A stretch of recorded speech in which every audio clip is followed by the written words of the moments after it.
Magandang araw po sa inyo lahat at muli po, welcome po dito sa inyong paboritong programa.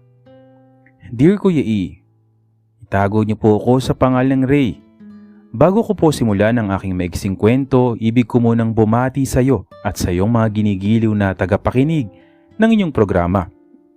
Minsan sa buhay natin merong mangyayari na hindi naman natin inaasahan at never din sumagi sa aking isipan na pwede pala yung mangyari ang ganun. Kuya E, nangyari ang parang isang panaginip kong kwento noong one time, pabalik na po ako sa respective country ko kung saan ako nagtatrabaho. Isa nga po pala ako sa mga ipinadala ng aking company sa iba't ibang bansa upang mag-facilitate ng training o mag-train ng mga newly staff members sa aming company. Tapos na po ang aking misyon sa isa sa bansa ng GCC na kung saan nag-stay po ako ng 45 days. Nung ako po ay waiting na for boarding at habang ako'y nakaupo na nagbabrowse lang ng aking cellphone, aksidente pong may nakatinginan po akong isang guy na nakaupo sa kabilang hanay ng upuan. Kuya E, ang guy ay masasabi kong hot at yummy at lalaking lalaki na kahit siguro straight guy ay pwedeng mapa-second look sa kanya. Siya kasi yung gwapo na hindi naman nakakasawang gwapo na pagmasdan.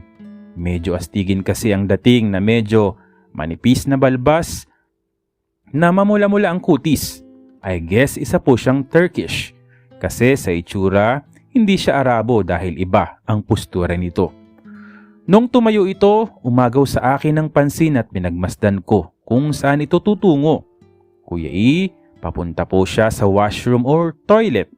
So ewan ko ba, bakit para akong hinahatak na sundan ko siya? So, hinabilin ko ang gamit ko sa tropa ko at sabi ko CR lang ako saglit. Kuya E, pagdating ko po doon sa CR, siya na lang po yung naiwan doon sa urinal at pagpasok ko, nagkatitigan ulit kami ng gwapong mamula-mulang guy na astigin ng dating na hindi mo akalaing may magaganap pala sa amin.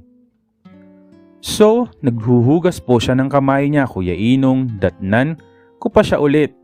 So muli, kami ay nagkatitigan sa salamin. So ako na ang nag-initiate ng short conversation pero hindi pala siya nakakaintindi ng English.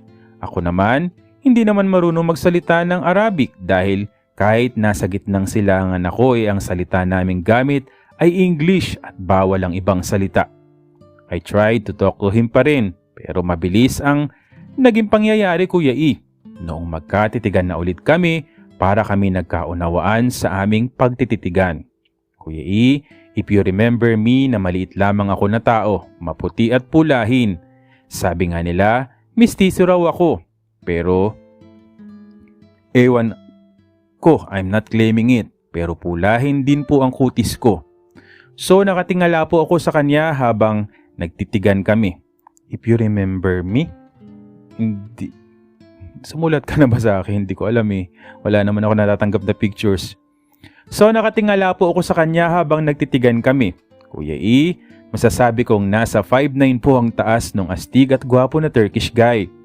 So sa aming pagtitigan, we're just so lucky that time, Kuya E, dahil wala nang ibang pumasok sa CR. So hinila niya ako sa isang dulo ng cubicle. Kuya E, traveler po ako at for the first time ako nakakita ng cubicle sa airport na walang uwang ang taas at baba. So kahit anong gawin sa loob, walang makakita. So pagpasok namin sa loob, Kuya E, hinawakan ko po ng dalawang kamay ko ang pisngi niyang balbasin at labi niyang mapula. At hinipo ko po yung ilong niyang matangos at pointed. Perfect po ang ilong nito, Kuya E, at dahil na-amaze po ako sa itsura niya dahil kakaiba ang pagkagwapo niya. May gwapo kasi na mukhang babae. Ito, gwapo na sobrang manly ang arrive. So, bigla nag-init sa loob ng cubicle at parehas kaming gumalaw at naghalikan. Mabango ang hininga nito kaya lalo akong ginanahan sa kanya at magaling humalik. Pinaba na agad niya ang suot niyang trouser at wala. Lumantad sa akin yung kanyang mushroom na win-win at bigla ko pong naalala ang kumpare ko sa Pinas. Parehas sila ng size. Okay yung kumpare sa Pinas. Actually, no, tinignan ko lang yung name mo dun sa dulo kanina kaya nilagay ko na itago mo sa pangalang Ray kasi hindi mo lang nilagay yung pangalan mo, no?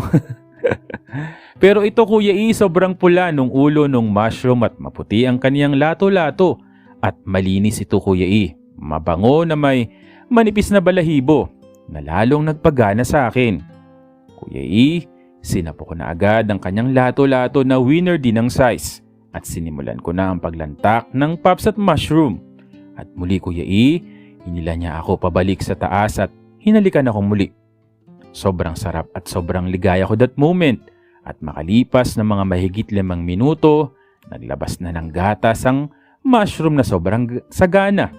Kuya E, hindi ko ito sinayang dahil manamis ang gatas niya. After noon, nagsuot na ulit siya ng trouser niya at hinalikan ako sa pisngi. At siya naman, hinalikan ko sa leeg at dahil curious ako sa katawan niya, itinaas ko ang t-shirt niya at wow, ang ganda ng hubog nito at hindi ko mapigilang halik-halikan nito at himasin ng dibdib. Hanggang sa lumabas na kami na parang walang nangyari. Hanggang sa umakyat na ako sa eroplano, Kuya E, muli ko siyang nilingon at nakatingin pa rin siya sa akin.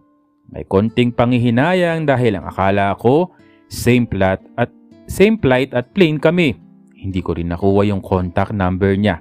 At nasabi ko na lang sa sarili ko na, sayang.